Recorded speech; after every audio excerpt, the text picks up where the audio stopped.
Assalamualaikum warahmatullahi wabarakatuh. Perkenalkan kami dari kelompok 3 yang beranggotakan Dita Chandra Puspita dengan NIM C1C022064, Desi Anggraini dengan NIM C1C022082, saya sendiri M Sultan dengan NIM C1C022151. Kali ini kami akan mempresentasikan judul konsep keperilakuan dari psikologi dan psikologi sosial. Baiklah, kali ini materi pertama akan disampaikan oleh Desi Anggraini. Kepada Desi dipersilakan. Hmm.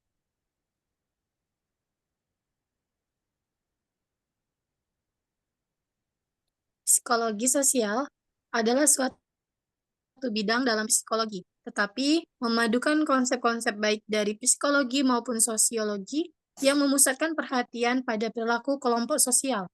Konsep keperilakuan dari psikologi sosial ini adalah bertujuan untuk memberikan pengakuan terhadap beberapa aspek perilaku dari akuntansi untuk memandang secara lebih luas terhadap bagian akuntansi yang lebih substansial.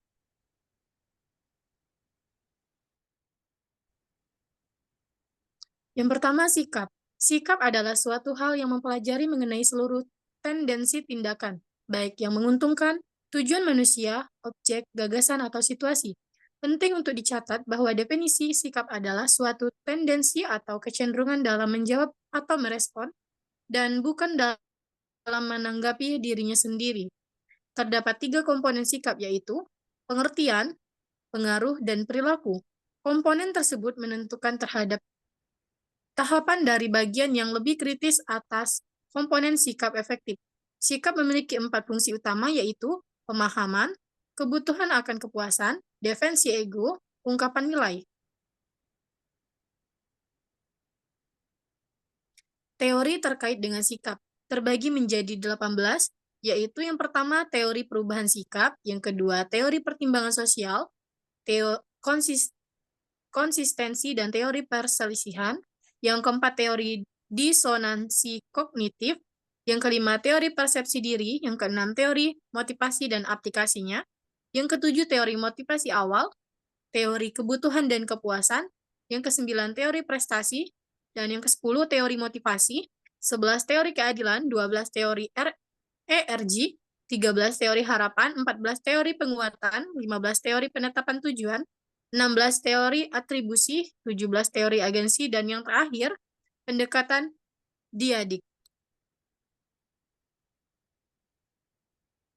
Selanjutnya, persepsi.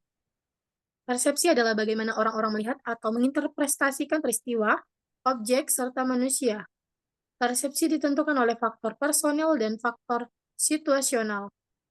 Persepsi setiap individu mengenai suatu objek atau peristiwa sangat tergantung pada kerangka ruang dan waktu yang berbeda. Pendapatan tersebut disebabkan oleh 2 faktor, yaitu faktor dalam diri seorang dan faktor dunia luar.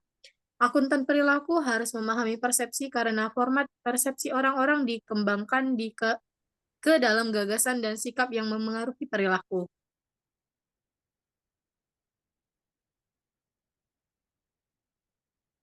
Selanjutnya, rangsangan fisik versus kecenderungan individu.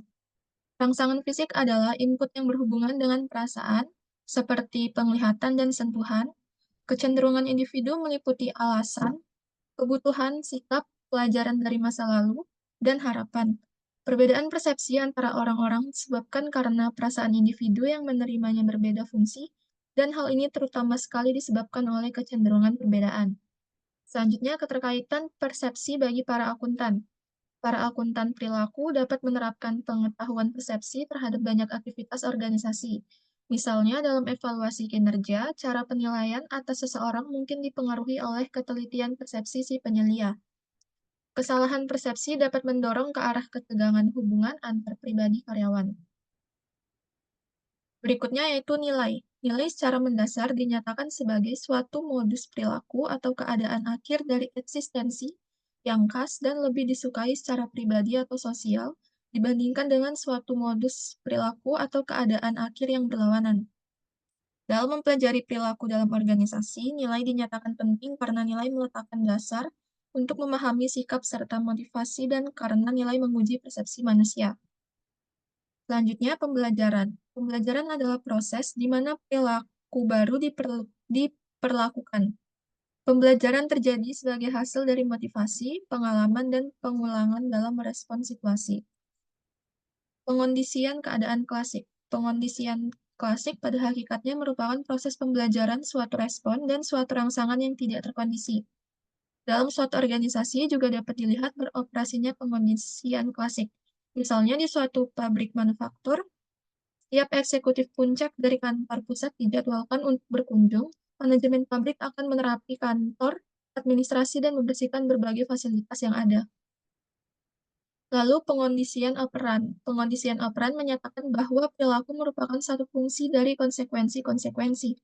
Perilaku operan berarti perilaku yang bersifat sukarela atau perilaku yang dipelajari sebagai kontras terhadap perilaku semacam itu yang dipengaruhi oleh ada atau tidak adanya penguatan yang ditimbulkan oleh konsekuensi dari perilaku tersebut.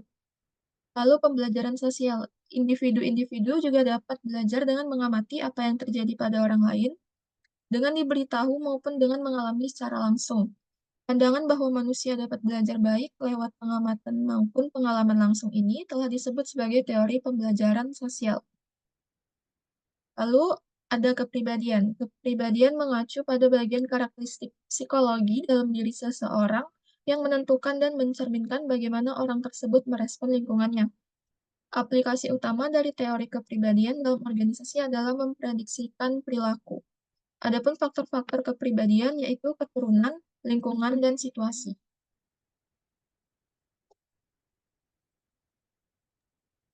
Baiklah, hanya itu yang dapat kelompok kami sampaikan. Lebih kurang, kami mohon maaf. Saya akhiri. Wassalamualaikum warahmatullahi wabarakatuh.